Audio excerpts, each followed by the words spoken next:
ಮಾಡುತ್ತಿದ್ದೇನೆ. ನಾನು ಅಭಿನಯಿಸುತ್ತಿರುವ ಪಾತ್ರ ಅಂಬಿಗರ ಚೌಡಯ್ಯ.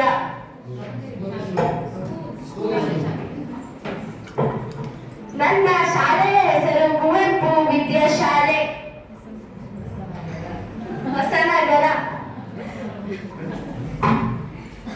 ನಾನು ದೋಣಿ ನಡೆಸುವವನು ಅಂಬಿಗ ಚೌಡಯ್ಯ ನನ್ನ ನಾಮಧೇಯ. ನಾನು ಅಂಬಿಗನಾಗಿ ಈ ಕಿರುಹೊಳೆ ತುಂಗಭದ್ರೆಯನ್ನು ಈ ದಡದಿಂದ ಆ ದಡಕ್ಕೆ ದಾಟಿಸುವ ಕಾಯಕ ಮಾಡುತ್ತಿದ್ದೇನೆ. ಇದು ಬಹು ಸಣ್ಣ ಕೆಲಸ.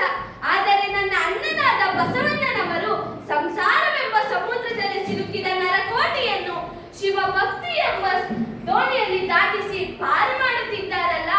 ನಾವು ಅವರ ಕಾರ್ಯಕ್ಕೆ ಕೈಲಾದ ಮಟ್ಟಿಗೆ ಅಳಿಲು ಸೇವೆಗೈಲೆಂದು ಕೆಲವು ವಚನಗಳನ್ನು ರಚಿಸಿ ಹಾಡುತ್ತಾ ಜನರ ಅಜ್ಞಾನದ ಕತ್ತಲೆಯನ್ನು ದಾಟಿಸುತ್ತಿದ್ದೇವೆ. ಆಹಾ, ಅಲ್ಲಿ ನೋಡ, ಕಡುಬಡವರು ಎಷ್ಟೊಂದು ಕಷ್ಟಪಡುತ್ತಿದ್ದಾರೆ.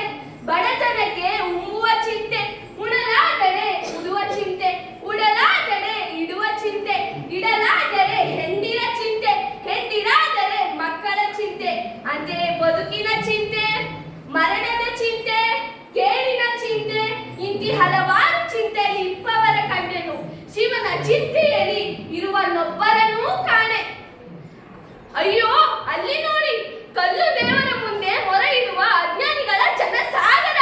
ನಮ್ಮ ಬಸವಣ್ಣನವರು ದೇಹವೇ ದೇವಾಲಯ ಎಂಬ ನುಡಿಮುತ್ತನ್ನು ಮರೆತಾರಲ್ಲ. ಕಟ್ಟಿದ ಲಿಂಗವ ಬಿಟ್ಟು ಬೆಟ್ಟದ ಲಿಂಗಕ್ಕೆ ಹೋಗಿ ಅಡಿ ಮೇಲಾಗಿ ಬೀಳುವವರಿಗೆ ಮೆಟ್ಟಿದ ಪಾದರಕ್ಷೆಯನ್ನು ತೆಗೆದುಕೊಂಡು ಲಟ ಲಟನೆ ಹೊಡೆಯಬೇಕೆಂದಿರಿಸುತ್ತದೆ ಚೌಡಯ್ಯನಿಗೆ. ಇಲ್ಲಿ ಈ ಕಡೆ ಬನ್ನಿ. ಈ ಅಜ್ಞಾನಿಗಳು ಗುರು ಸಮೂಹ ಹೇಗೆ ಮನುಜರ ಕುರಿಗಳಂತ ಇರುವ ಮನುಜರಿಗೆ ಬೋಧನೆ ಮಾಡುತ್ತಿದ್ದಾರೆ. ಜಾತಿ ಗೀತಿಯಂತೆ, ಮೇಲು ಕೀಳಂತೆ, ಗಂಡು ಹೆಚ್ಚು ಹೆಣ್ಣು ಕಡಿಮೆ ಅಂತೆ, ಬ್ರಾಹ್ಮಣನೇ ಶ್ರೇಷ್ಠನಂತೆ. ಶಿವ ಶಿವ, ಶಿವನಿಲ್ಲದ ನೆಲೆ ಉಂಟೆ?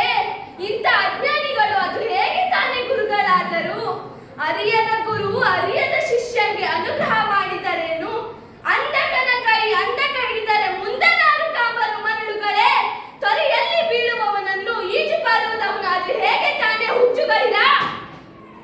ಎಲೆ ಅಜ್ಞಾನಿಗಳೇ, ಮೊದಲು ಶಿವ ಜ್ಞಾನವನ್ನು ಪಡೆಯಿರಿ, ಬಸವ ಧರ್ಮವನ್ನು ಅರೆಯಿರಿ. ಹಾ, ನನಗೆ ಹೊತ್ತಾಯಿತು.